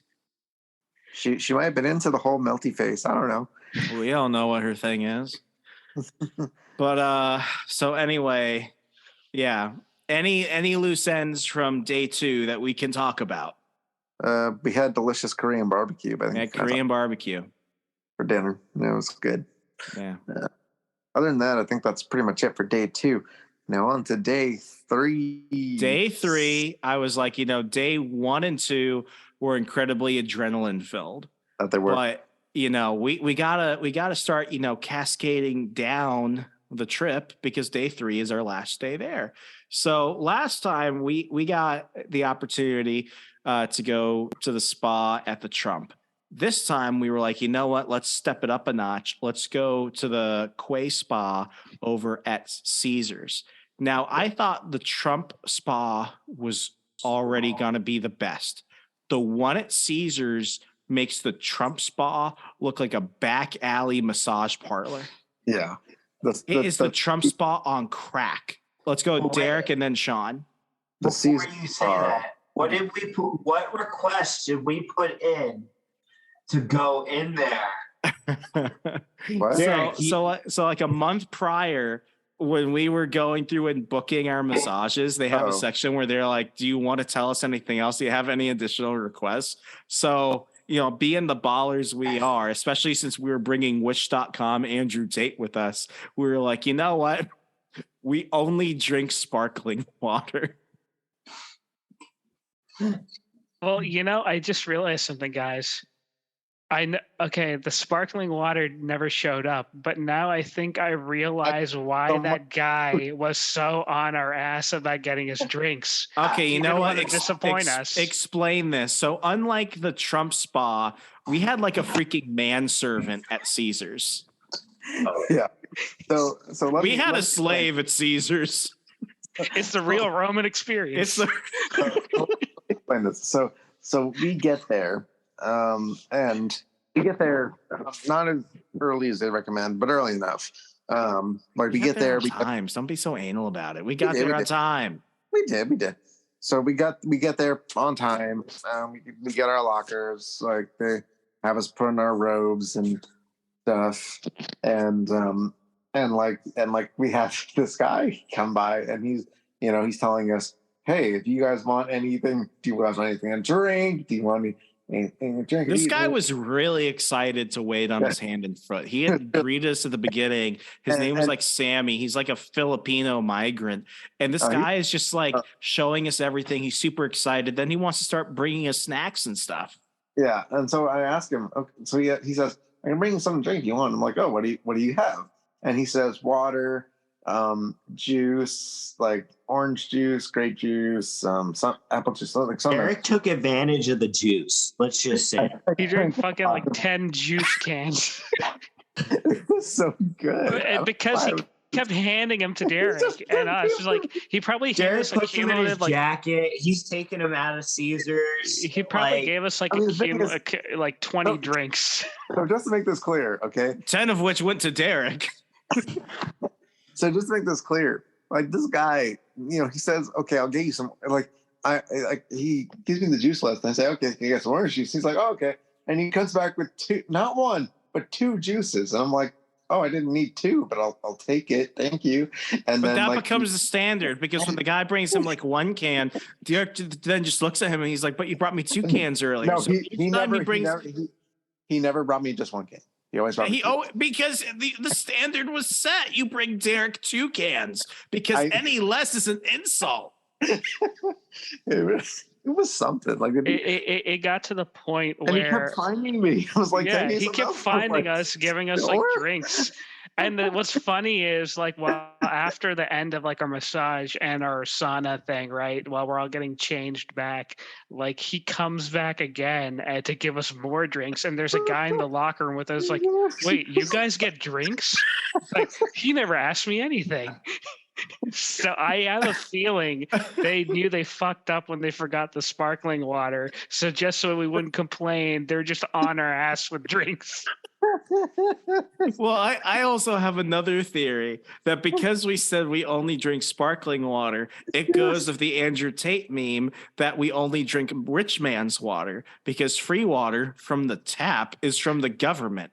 And he probably thought we would give him a bigger tip. But I'm pretty sure that between all 4 of us, because we were running low on cash, we probably tipped him like $18 for like the 3 hours we were there. Derek drank more than $18 worth of juice alone. That's what I know. I tipped him more than $18. I will tell you that. It would be. I think we were joking. It's like, wouldn't it be funny if this wasn't actually complimentary? He's just trying to rack up the bill. Just $120 worth of juice. He just Eric's like putting him in his jacket. He brought 3 of them outside of the spa. We're trying to get a cab, and at one point Derek is like, "You think he'll let me bring a drink in there?" And I look at him, and he still has drinks from the spa. And I'm like, Derek, there's still like cans of juice from the guy at the spa. Well, speaking about like other stuff that happened at the spa, dude whipped his cock out. Oh my gosh! So everyone who remembers my spa story about how I was the only one who went full Monty under his robe. This was a clothing optional spa because they gender segregated. So all the men were on one side and all the women were on the others. And what I liked about this place is we didn't have swim trunks, so they gave us disposable swim trunks. So because I'm not a freak, and as I'm in the hot tub, the guys eventually join me. Derek and Zed are in the hot tub for 2 minutes, and this guy comes out. And this is a family show, so I don't want to get too vulgar, but this guy has like a horse cock, like swinging, and it's impossible. It's impossible not to see it because it takes like 8 steps. Like it's a deep hot tub. So he's like, walking down, whipping it out, like, like it was there, okay? Like we get up and we go to the main. It was a pool noodle in the hot tub, which is way nicer. We left like immediately. The guy gets in, he gets his end, he starts getting comfy. Then he just looks at us, and we're just like, okay, let's move. Yep, Sigma male mentality, and we were out. I'm not about this. Yeah, we got out and we went to the main jacuzzi, which was like 3 jacuzzis in one, which was really cool. It had like a big rainfall shower. It looks like a Roman bath. I mean, that was one of the coolest experiences. Like it was just super relaxing, like amazing, beautiful sight. It had like a robe sauna that you could put your robe in, like warm it up. And it had like these heated chairs on the side. It was super nice. Like highly recommend Caesar Spa if any of you guys listeners, you go to Vegas. Great, just a great time, very relaxing. Sean, anything else happen? Let's see. No, I mean, I was probably one of the few that tried the Arctic one, which, I mean, I like that as an athlete. It cools down your muscles and gives them a good resting point. What did you think when Horsecock walked into the spa? Okay, first of all, the hot tub. See a lot of dick. I play sports. I see a lot of it in the locker room. Never seen something like that. Sean is accustomed to a lot of cock, but this one went ahead and just really it surprised me. Yeah. I'm just like, oh, okay. Yep. I'm out. Yeah. I wasn't intimidated. I could have went over there with like, hey, how much steroids you pumping in that thing? But no, I didn't. Yeah, we just got it out of there. I'm surprised it wasn't like buoyant and like didn't like float up. Zed, any last minute thoughts about the spa? It was a good way to unwind after a fun weekend. So we didn't unwind too much because what, Derek? Oh yeah, I know you go. I know. What do you have to say about the horse cock before we talk about the Haunted Museum? God knows what he has. He does. Nay. Near. We are now removed from Apple Podcasts. So afterwards, we go, and unlike last time, we were prepared. We went ahead and secured tickets in October for this. We went to Zach Baggins' Haunted Museum. Yes. Sean and I are both big fans of Zach Baggins. Listeners know that I was on the 3 seasons of the Witching Hour paranormal documentary series. This was obviously a place that when you're in Vegas, you have to go. And I can firmly say that not only is the Zach Baggins Haunted Experience one of the craziest museum experiences I've ever been on. But if you're in Vegas and you haven't been there, you should absolutely take an afternoon to go there because it is fucking crazy. It's so cool. Just walk us through, because I mean that was the tour. It's a guided tour. That's a 2.5, 3 hour long tour. Like we can go one by one, but I think the biggest thing is to basically say they've got everything and more you could possibly imagine in this place. And It's I am bigger on the inside. I am strongly convinced that is one of the most haunted places you could visit during the day for a tour, nonetheless. Yeah, and I'm honestly, when I asked RJ, like, what child it was before we got it, do you want to go VIP? He's like, no, I don't want to do that. It's fine. Do you want VIP? I want VIP. I want it so bad. I'm like, we're doing VIP, and luckily we did, because we got to do. I mean, we got to do a cultist ritual where we got to walk through a dark little Satanic circle. So before we go any further, I just want to say the hunt for Nick Cage, we saw him somewhat. The second we walk in the welcome lobby, there's a picture of Nick Cage standing in the lobby, like at the Zach Baggins Museum. And there's one other sighting of him after the first exhibit. Like if you're an RIP All Access member, you get to see one more picture in the hunt in the doll room. So before we walk in, I'll say this: before we walk in, you have to go through a security check. And Derek looks at the security guards and he says, and I could not tell if he was fucking serious or not. But Derek is like, so does the real Zach Baggins haunt this museum? And we all look at him and we're like, no, Derek, because Zach Baggins is alive. So Sean and I just take a few steps back away from Derek. We're like, we need to be away from you to process this, because now the security guards think that we're dorks.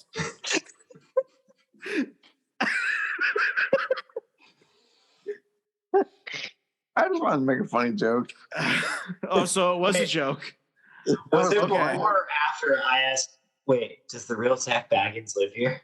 Yeah, does the real Zach Baggins haunt here? That was the joke. I just thought that was funny. So you know, I won't go one room by room, but I will say there were a few moments in there that definitely were funny. Funny and freaky. At one point, as part of the RIP's tour that Sean so graciously upgraded us to, so the home in the 70s was used for like satanic rituals, and in the basement there is like a pentagram that was burnt into the ground. And the world famous porn star Jenna Jameson apparently in the 70s lived in that house. When Zach Baggins bought the property and she found out about it, she told him, Zach, you got to go into the basement because there's something evil in there. There's a pentagram that my brother and I remember, and we used to hear rumors of actual human sacrifice. And that was it. That's the last time that Zach Baggins ever spoke to him. So as part of the RIP tour, you can go downstairs and you can walk around the pentagram, but it's not lit. It's in the dark, but you could still very clearly see it from some of the light that's seeping through the walls. So we walk down there, and here's the other thing. The first actor, I forget his name, Bella Tucci or whatever. The guy who played the classic Dracula from the black and white films, he had a mirror, and apparently he was also a Satanist, and he would use the mirror for satanic rituals. So downstairs, you not only walk around this pentagram, which is called like the most evil room in the building, but you can also look at the mirror, and they tell you, because everything in there is haunted, they're like, don't look too long into the mirror. Well, Sean, Derek, and I are the last ones as part of that special group to go down there. And as I'm walking out, Derek is in front of me. I'm like, hold up, Derek, 1 second. I look behind me, and Sean is not fucking there. So Yeah, I Sean's looking in the around the mirror. corner, and Sean is looking in the mirror, and I'm like, Sean, let's get the fuck out of here. Everyone is upstairs, and he's just like staring at it, and I'm like, Sean. He looks at me, he's like, what? And I'm like, Sean. And Derek is like, I'm not leaving you guys. I'm like, Derek, we might need to leave Sean. And Sean's like, no, I'm coming. And I'm like, why were you staring at the mirror? He's like, I wasn't. And I'm like, really? Yeah, I'm not thinking anybody in this haunted house. That wasn't even the freakiest thing, though. No, let's fast forward to the moment that Sean finally stopped talking shit, because there was one thing that he wanted to do. There's a haunted doll in this building that if you make eye contact with it, it apparently like kills you and maims you and stuff like that when you leave. It's bad luck. You don't respect it, too. Yeah, so if you say shit about the doll, it will be mean to you back. So the rules are, you have to, when you walk in the room, you say, hello, Peggy. You do not make eye contact with Peggy. And then when you leave the room, say goodbye, Peggy. So Sean the entire day is like, I'm going to talk so much shit to that thing. And I'm like, Sean, please don't. I don't have the energy for this. He's like, watch me do it. So Sean, what happens when you finally came face to face with Peggy? Go to the room, turn right. I give it a little glimpse, and I'm like, "Hi, Peggy." And then as I go past Peggy, and I do see blonde-haired doll, blue eyes, turn. Well, I think it was Peggy pulling on my dog tag, because it was like, "Wait, don't leave," and it's like, it was a good tug. It was like, "Don't leave," pulled to the side kind of thing. And I'm like, okay. If every hair on Sean's body could have been standing like a cat that just got like, buzzed of some static electricity, that was him when we walked out, because Derek and I looked at him and we're like, Sean, what happened? And he's like, I'll explain later. After that, he was freaking quiet. Yeah, we were like, wait, you actually looked at it? So here's the one part, and Zed didn't want to do the RIP pass. So it was Derek and Sean and a few of the other people that got the RIP pass. This is where we went to probably the freak. When I say freaky, I mean, you just know that something is up. If there's one place that everyone who went on that tour said something was up in that room, and we were in a room that was dedicated to Al Capone. We stood on the carpet that Al Capone died on, standing in front of the mirror that was in his room that, captured that. And like the door started shaking at one point. That was kind of freaky. But this part, while nothing happened, we went into the room of the mysterious Dybbuk box. Apparently, the Dybbuk box is a box that was made by Jewish survivors of the Holocaust, and it's filled with demons that basically caused all the horrors of the 20th century. Everything. And this box is so evil that Zach Baggins and Post Malone tried to open it, and apparently, like, Post Malone is like, Zach Baggins got possessed, man. It's so evil that they have it in like 3 barriers of like, wooden, it's like a box within a wooden box within a glass box, and it's like surrounded by like a layer of salt, and you can see the box through all the layers. But when you walk into that room, you feel like, at least when I walked in there, guys, I felt like I felt winded. I felt like something had just taken all the air from my lungs. I'm like, something is up in this room. Yeah, like, it's very creepy, and just overall, that box, you could tell it was like there's some evil surrounding it. Yeah, it drags the H word next to it. Thanks. Oh my god, that's Derek. Sorry, Sean. I can't really hear you. Derek says the H word. What'd you say, Derek? Oh.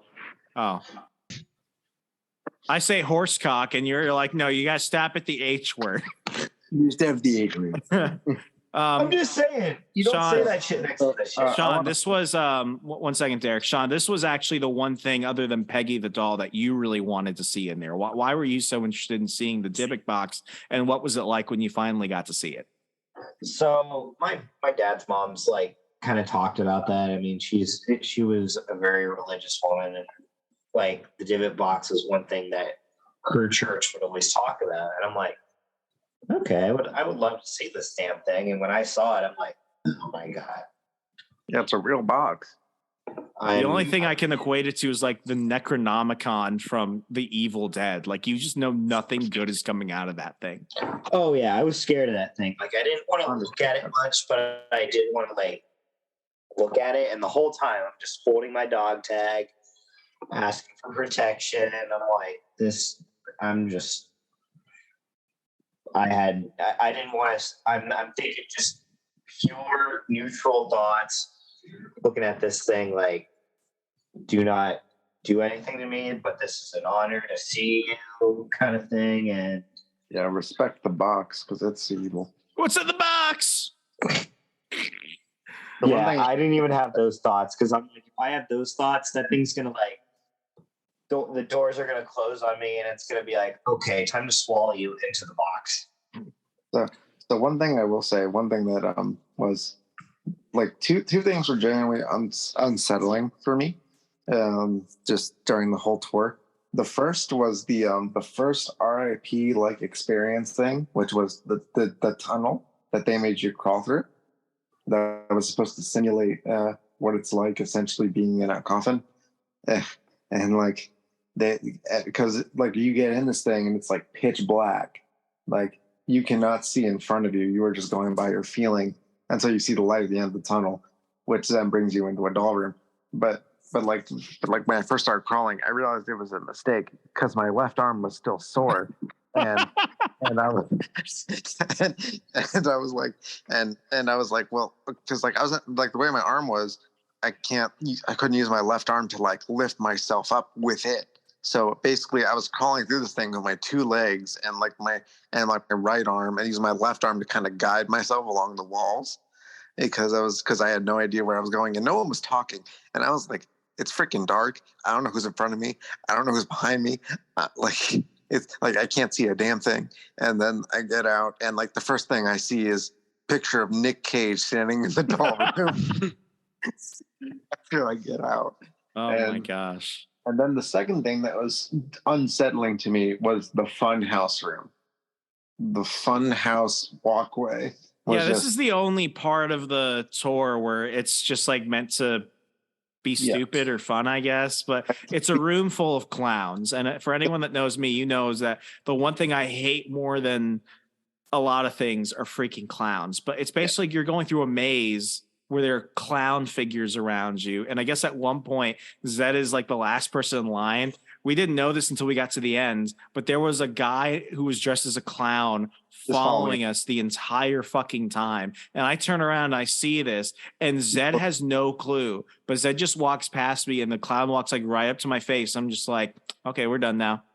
Yeah. He just looks at us and closes the door. That's it. And then one clown jumped out at Doyle. I remember that.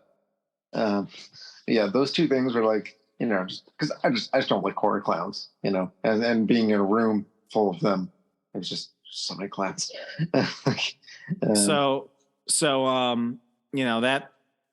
That's basically, it was a long thing. I could say a lot of things about it, but I don't want to spend too much time on it. Any final thoughts, Zed, Sean, about the Haunted Museum? I will say it was an awesome experience to see like a lot of scary movies that we would watch, like the Conjuring series, everything, to see where a lot of those stories came from, like those tales. Like honestly, like I dove in probably a little bit into it. RJ probably knows everything about every single damn item there and what movies they've created, but it was awesome to see the items in there come from the ideas to the movies. Cool. Well, after that, we leave the museum. We kind of just bum around town for a little bit. Finally got to try In-N-Out Burger. So wait, Zed, did you have any thoughts about the Haunted Museum or no? All right. I mean, I'm not a big horror fan, but I braved through it. Yep. To each their own. You did get to brave through animal fries later that afternoon. Yeah, we finally checked off our West Coast block. Finally had In-N-Out Burger. All I really need to say about that. Here's the last part of our trip that I'll talk about. Well, actually, no, there are two more things.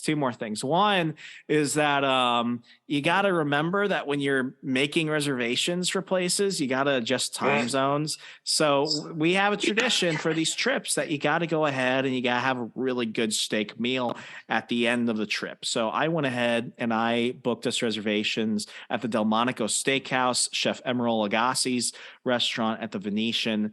And we show up at 8 p.m. and we're all decked out in our suits and everything, looking fly, looking baller. And the woman looks at me and she's just like, Mr. Martinez, your reservation was 2 hours ago for 6 p.m.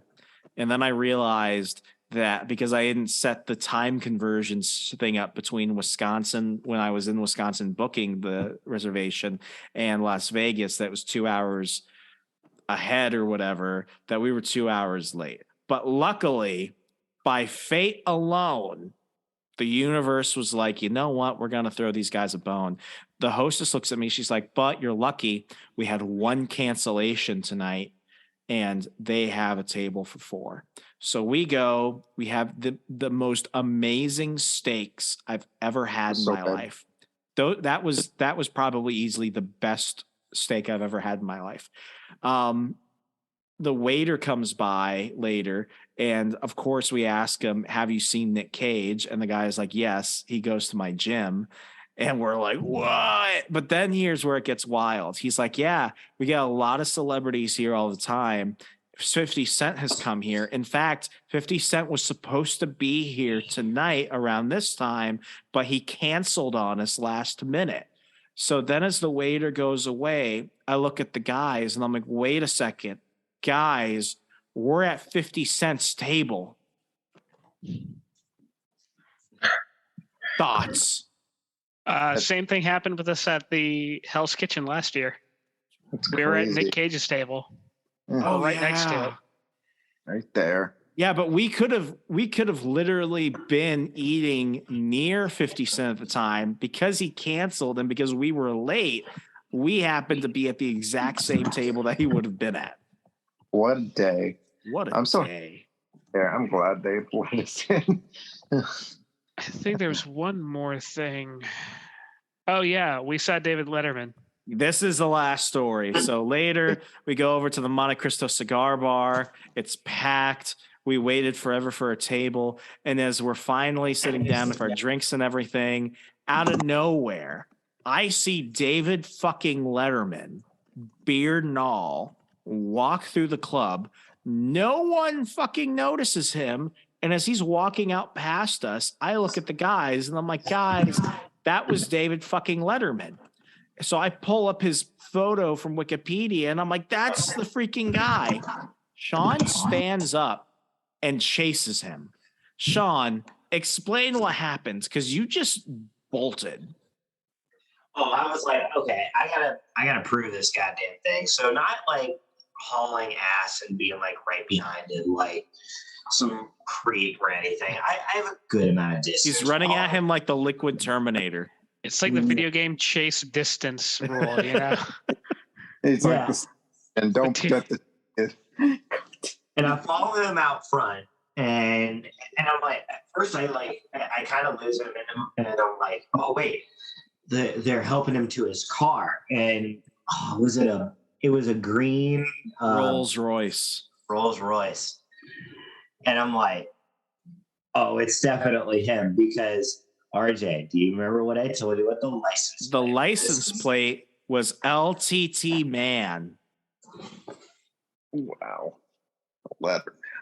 Yeah. Yes. And man, you never know who you're going to run into at Monte Cristo. You never know who you're going to run into. Last year we ran into Sebastian Gorka, right? He was right across. Yeah, he was right next to us. It was Sebastian Gorka. A few guys from OAN were Bang at the Energy bar guy. table. Oh, yeah. The CEO of Bang Energy was walking through Caesars. And if you've never seen the Bang Energy CEO, that guy looks like the CEO of Bang Energy. Yeah. So any Any things to wrap up day 3? I think that was it. We're basically taking it easy day 3, right? Yeah.